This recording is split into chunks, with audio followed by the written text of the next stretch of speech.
Hey everyone, Waddy's here, and today I want to talk about a few topics when it comes to gun aim and making it harder to aim, and this is Idle Sway and Recoil.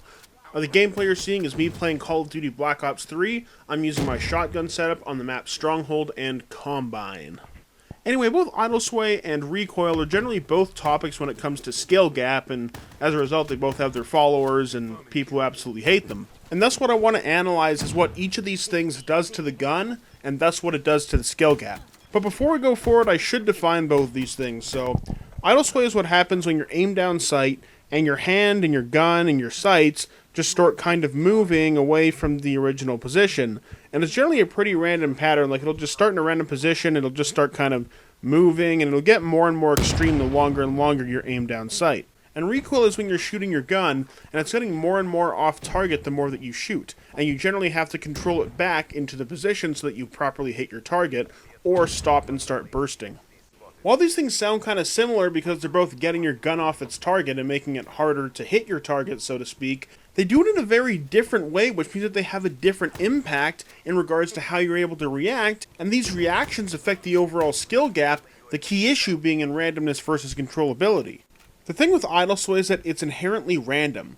When it starts moving in a different direction every time. And the thing with it is that you can't control it with 100% accuracy because you can't predict it. This can lead to a lot of situations where you're just caught with your pants down. If your gun sways too much, you'll be off target. If you mispredict the sway because it's random, again, you'll be off target. Or maybe you might go to re-ADS, but the instant you want ADS, your enemy flies around the corner and bam, you're at the disadvantage. Recoil is a little weirder to deal with because there's both a random style of recoil and a controllable style of recoil. I'm going to use Black Ops 1 as an example for this. So if you had a gun like the Commando, it had a random style of recoil, and if you shot it, it would kind of just ping in every direction, but eventually a bunch of them would land in the center and you'd probably get your kill. If you take something like the FAMAS, it always had a recoil in an up and right direction, which means that you could pull your mouse or joystick back, down and to the left, and you'd be able to control the recoil and make it go on target on your own every time. With that information, let's transfer and talk about what should be in Call of Duty.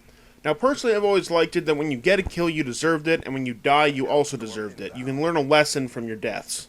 And with that, I think there's definitely a place in the game for things that make it harder for a person to aim, but I don't think there's a place in the game for randomness. And with that, I don't really think there's a place in the game for idle sway due to the randomness that it creates around gunfights, and the randomness behind its pattern, and thus making it so you can't really control it that effectively.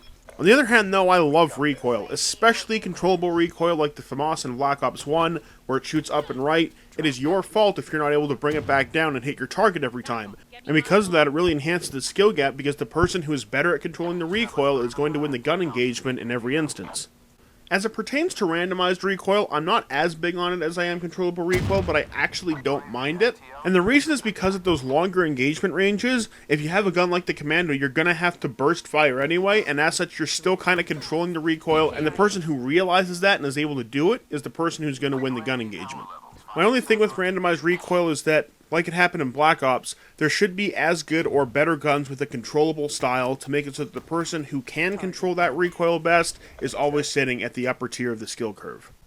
Anyway, in conclusion, I don't really like idle sway because I think it has a negative effect on the skill gap, but I love recoil because I think it has a positive effect on the skill gap. Be sure to let me know your own thoughts in the comments below, and if you enjoyed the video, don't forget to like, favorite, and subscribe. I'm Waddies, and I'll see you in game.